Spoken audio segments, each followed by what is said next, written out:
Oldsmobile is long gone now. Like all the American cars, Olds was hit hard from the emission regulation of the 70s. So hard that the brand reputation was ruined forever.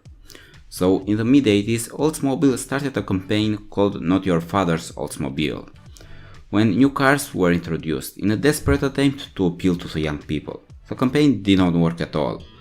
In fact, some people say that was this campaign that put the final nail on the coffin of the Oldsmobile. But around this time, Olds managed to build an amazing record-breaking car. A car that proved that when they try, they can build some really great things. The Aerotech was built to promote the capability of the new Oldsmobile Quad-4 engine, and for sure the Aerotech did. Hello guys and welcome back to another story or video, and here's the story of Oldsmobile Aerotech, the forgotten record breaker.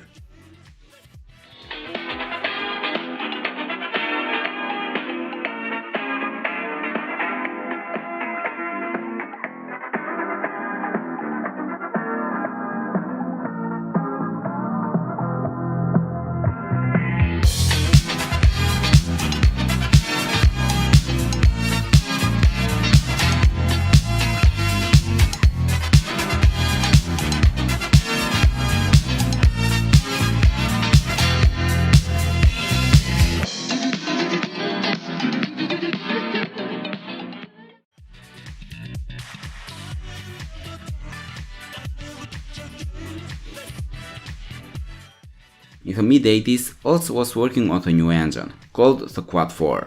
The Quad-4 was a straight 4 engine with dual overhead cams and 4 valves per cylinder. The engine used a cast iron block and aluminum head. Differently from other DOHC engines of the time, the Quad-4 used chains instead of belts to tie the camshafts to the crankshaft, which were useful because of the fierce design of the engine. So the Quad-4 was a very strange engine for GM, especially for the time. But the Quad-4 turned out to be a powerful engine. The first Quad-4 engine was a 2.3 liter with 150 horsepower and 160 pound-foot of torque. Not only the Quad-4 was more powerful than other 4 cylinders of the time, but the Quad-4 was even more powerful than some 6-cylinder engines of the time. Proud for their new engine, Olds top officials wanted to show to the public the true potential of the Quad-4. So Ted Lucas, Oldsmobile chief engineer and mind behind the Quad-4, proposed the idea of the Aerotech, a research streamliner that would show the true power of the Quad-4 to the consumers and engineers. The project had only one rule: retain the Quad-4's architecture, its 16-valve, the dual overhead camshaft configuration and the 4-cylinder bore spacing. Two companies approached Oldsmobile. The first was Baton Engineering, which had built a single-turbo Quad-4 with around 900 horsepower. The second was Fueling Engineering, which had built a twin-turbo Quad-4 with more than 1000 horsepower. Oldsmobile decided to go with a Baton single-turbo Quad-4, but they also built a second Aerotech with a twin-turbo Fueling Quad-4, like you are going to see later on.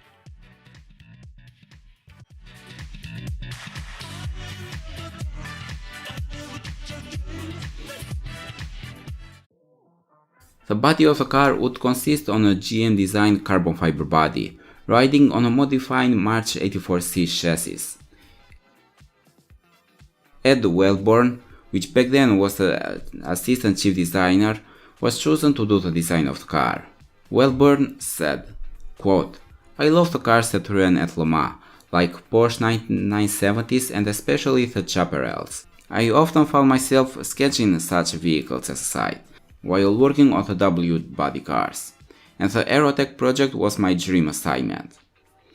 At the time, Wellborn was working on the new Cutlass Supreme, so he had to work long hours for the Aerotech. He did a number of different sketches, but his first Aerotech rendering quickly caught the eye of Buick Oldsmobile Cadillac Executive Design Director Chuck Jordan and Design Vice President Irv Rubitsky, and both men approved the design. Wellborn said that he had also other ideas, but they were very happy with the first design. A team of designers and sculptors was created, and started refining the well-born design and building a clay model of the car, so they could test the aerodynamics of the Aerotech. The Aerotech was tested on 2 wind tunnels, at GM Technical Center in Michigan and also in UK at March. After the tests were done, the designers decided to round the Aerotech nose and the canopy, along with moving the air intakes from the sides to the top of the fenders. Another thing that was changed is that the well-born original design, the wheels were covered, but Goodyear engineers said that such design would retain heat and would reduce the life of the tires. Another change was that the original design was a long tail, but the designers and engineers decided to go with a short tail body with a rear spoiler. This was done because the plan was to break the record at the Indianapolis Speedway, so a short tail would be a better choice, and the rear spoiler would provide a proper downforce for the Aerotech. The Aerotech was fitted with adjustable underbody panels from bumper to bumper, which incorporated a deep air channel that ran the entire length of the car. This system not only created a tremendous amount of downforce, but also allowed the crews to precisely to deal it in for different courses.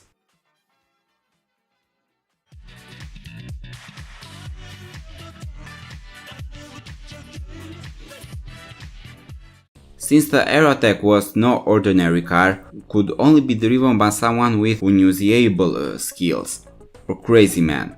This man was AJ Floyd, the 4-time Indy 500 winner. But before breaking the record, Floyd and GM needed to test the car. In late 1986, the Aerotech was finished and was shipped to the GM test ground in Mesa, Arizona.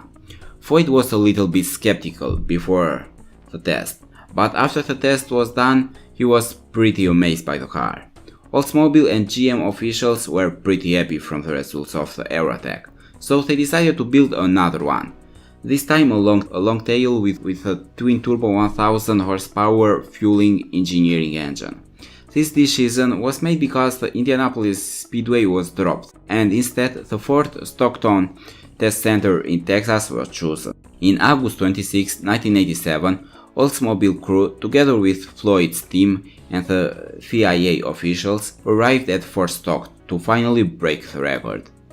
Initial runs were done with a short tail, which managed to achieve an average speed of 250.919 miles per hour, extremely close to the Mercedes C111 the fourth record of 250.958 miles per hour. Also, the long tail was tested for the first time, and after some initial runs, Floyd was achieving speeds of over 275 miles per hour.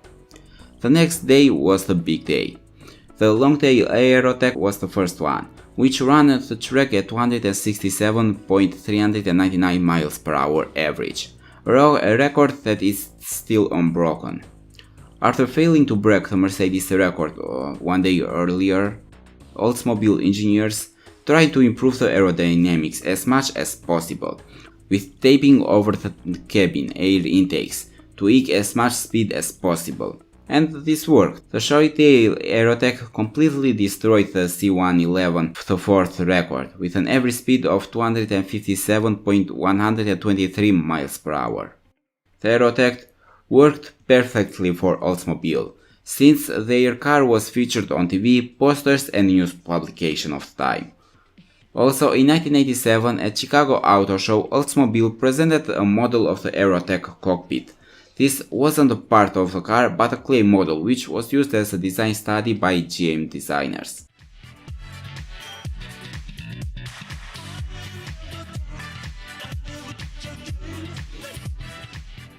The 1987 records weren't the last for the Aerotech. In 1992, Oldsmobile was finishing a new 4-liter V8 for the new Oldsmobile Aurora. So they decided to break the records that they didn't break the first time. Olds built another Aerotech this time, also modified the two old ones. The new Aerotechs had a rear-shaped air intake and canopy, also new smaller rear wheels together with taller profile tires. The new Aerotech were fitted with headlights, brake lights and a roof-mounted flashing identification light. All this was done because the new records would require the cars to run for more than 24 hours.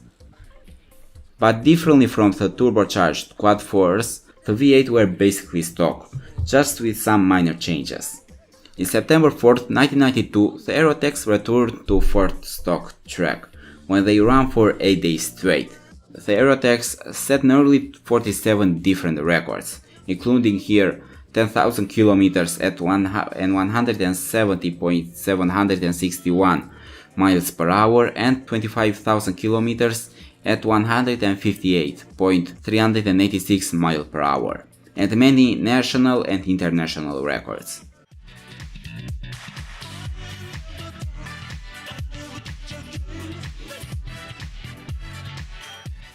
The Aerotech is a mind-blowing car and definitely deserves more attention. When we talk about 1000 horsepower 4-cylinder cars, we talk about Benetton, B186 and Lancia Delta S4. Yeah, they had smaller displacement and had a rich racing history, but again, Aerotech is something to be appreciated. Aerotech tend to show in different museums in US, but most of the time they stay at GM warehouses. Aerotech showed up for sale some time ago on Craigslist for $3.5 million, but chances to be real are zero, because who'd sell a record-breaking prototype car on Craigslist? So guys, thank you for watching. If you have any suggestion for other videos, please let me know in the comments down below. See you next time.